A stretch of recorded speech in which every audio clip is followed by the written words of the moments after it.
They should come out here to celebrate a black man who, in the utterness of poverty, took care of his family.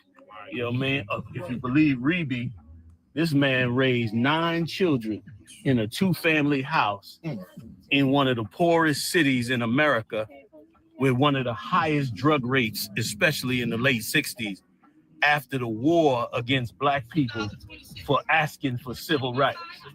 Joe Jackson, first of all, this ain't even Michael Jackson's house. This is Joe Jackson's house. Damn right. They calling it Michael Jackson's house. This is Joe Jackson's house. Damn right. You understand? Right. But that's the kind of brutality that's done to the black man's image, and people don't even realize. Damn right. They don't even realize when white America comes in and systematically rips a black man's history apart.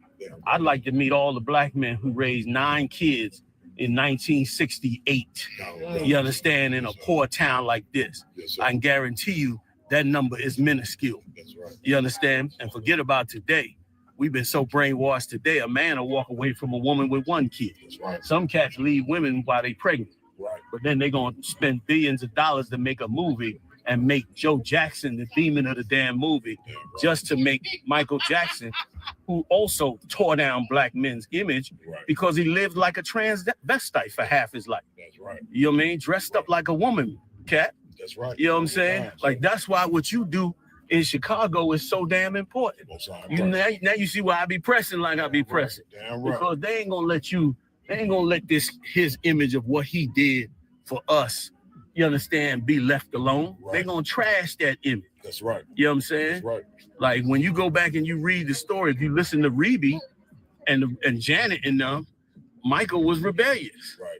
And his father had to use that discipline. Right. And if you was a man of half the ability of being a man living in a place like this, you know what I'm saying? I would beat my son too. You know why? Because I would be so scared he gonna become a drug dealer. And I'd be so scared he gonna spend the rest of his life in the penitentiary. Right. I'd be so scared he gonna be murdered on the streets of Gary, Indiana. Right. Something my mother told me one day, but never left me. We was, I was becoming a teenager and I was turning like 18, 19. And I told my mother, I said, you know what, Mom, I can't finish college. I feel like a failure. You understand? I feel like I need to do more. My mother said, listen, you should go as high as you could go. But I want you to understand something. You grew up in these projects in the Bronx. You didn't become a drug dealer. Right. You didn't become a murderer. Right. You're not in the penitentiary. She said, I don't give a damn if you become a garbage man or whatever. You understand? Because you, as far as I'm concerned, you done already succeeded in life. And that shit stuck with me. You know what I'm saying? We feeling bad for not going to so many heights. And listen, there's nothing wrong with that. Right. We should go to as high as we could go. But make no mistake, just surviving in this place is a ridiculous accomplishment. And Joe Jackson did that. Joe did that. And look, his name ain't even on his house. They done took the name off his house. According to the scriptures, you're supposed to keep your mark. And then look how they did the man. And instead, the man that act like a sissy on stage for 2 decades, he gets celebrated. The man that originally broke away from his father's way of life. The man that cut his father's nose off. Now, I heard a recording. This could have been AI. I don't know. But I heard a recording of him telling the surgeon, I don't want a nose like Joe Jackson. I want you. Now, I don't know. It might not be true. But regardless of whether it's true or not, the fact that your whole family, you understand, have this black nose, and you done already been successful, you multi-millionaires, you got mansions, and you go now and say, I'm gonna bleach my skin, cut my nose off, start wearing lipstick, and be a transvestite. Like talk about the ultimate assault on black masculinity. And this is what we should fight for. Black men need their families, man. Black men need to raise their kids. But how you gonna do it when the movie company spends millions of dollars to destroy your image, to grind your image into powder? That's they already making the second one, part 2. It's a multi-million-dollar movie, all surrounding the man that actually made them succeed, all surrounded by demonizing him. Brother, this is colossal. And of course, there's no there's no outlet. There's no hey, we don't like the fact that you demonizing, a black man. The only one that said something was Janet. Right. Janet said she don't want no part of the movie. She don't want her image in the movie. She don't want none of that. She said that shit is Jermaine Jackson. And then Jermaine, he became a traitor. He went and took his son and made his son play a complete sissy in this movie, just to launch his career. So why don't we all just prostitute ourselves out for $1? Right. You know what I'm saying? Yeah, right. Like, where's our integrity at, man? Right. And it burnt me up. I had to come all the way out. For those of you that might be checking us out, we out here. I'm out here with the Midwest Monster Mayhem. You know what I'm saying? This whole squad, you know what I'm saying, coming out here, checking out, the colossal assault on black imagery, you understand, done by these movie companies, right, specifically about Joe Jackson and Joe Jackson's house. Right. Like, this was the evilest thing in the world to do to black men.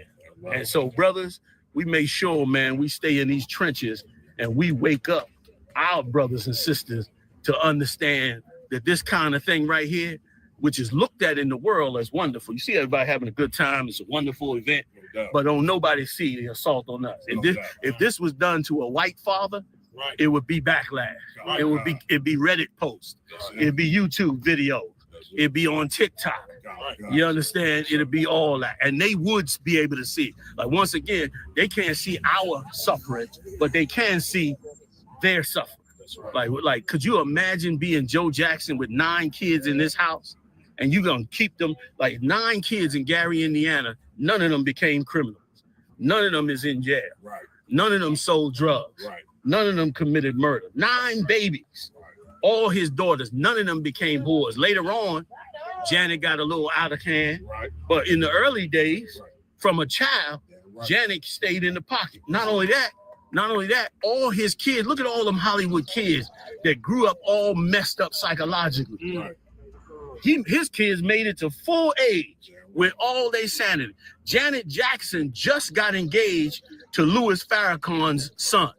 They engaged right now. She's 60, right, and still getting an opportunity to try to have a decent marriage. Right. You gonna tell me Joe Jackson ain't have nothing to do with that? Right. Stop the assault on black men, man. Right. Stop destroying our image, man. You understand? Like, this is an honorable thing this brother did. Right. I'd have beat my sons behind too. Right. You know what I'm saying? Right. He don't want to listen. He didn't want to fall in. I've been on his case too. You know why? Right. Because Joe Jackson loved his family. Right. You know what I mean? Loved his family. Now I got to go see. Y'all got to take me over to see the steel mill. Right. I got to see this horror show that he had to work at. Right. That they acting like, oh, they made good money back then. Right. Yeah, right. Yeah, right. Please, Cat. Man, what you bringing out so heavy, but you brought this out on the show the other day. We also must remember that in this house, he had a woman that stood the test of time with him. I can't remember the sister, Catherine. You know what I'm saying? Like, this was more than just Michael Jackson's house, like you was bringing out. This represented the black family. So this represented, you know what I'm saying? More than just Michael Jackson's house, but a black family, General. And the mother and the father and the mother staying together to raise this family through this hell. Now, General, I know you seeing coming over way through here, Gary, Indiana is hell. You know what I'm saying? Yeah, get the angle with the house. Captain Katazad mentioned in the back seat that this looked like a third world country. Remember you said that, Cap? Coming over here. And for them to survive with 9 children in a place that's like a third world country, you know what I'm saying? Go ahead, Cap. You know what I mean? Was very important. Was very important. And let me tell you, what you're saying is so heavy. Catherine had to endure everything, including Joe. Right. You ain't gonna tell me Joe came home happy and comfortable every night. Damn right. You ain't gonna tell me Joe came home smiling and laughing every night. Exactly. You go work in a steel mill in the 60s. Right. In the 60s, you wasn't even a human to the white man. Damn right. You wasn't even a person to the white man. All this old civil rights stuff that was just coming in. Right. Before that, you was nigh onto a monkey to him. Kind of, you know what I'm saying? Yes, working sir. in his damn factory. Yes, sir. And so Catherine had to deal with all of that coming home. Damn right. You understand? Which was just horrible. Right. But raised 9 kids like you bringing out, stuck with that, brother. You understand? Which is amazing. Damn right. None of that celebrated. Damn right. None of that's looked at. Only thing is looked at is the fact that he could sing and dance. You want to talk about a selfish beast? Right. To just first of all, rename his father's house. Right. This should be the the monument should say the legacy of Joe Jackson. Damn right. You know what I'm saying? The legacy of Joe and Catherine Jackson. Right. Not the failure of his son to become a man. Right. You know what I'm saying? But since he made music, listen, I don't take no talent from Michael. Right. Michael was the best entertainer, I think, on the planet. Right. He was certainly the best dancer in the world. He put Fred Astaire to shame. When Fred Astaire was damn near, he was bad. Right. You know what I mean? But even Michael put him to shame. But that don't take away from the fact that black men's legacy in this country is destroyed, and Latinos, let's don't leave our Latin brothers out, and our Native Indian brothers are destroyed on a regular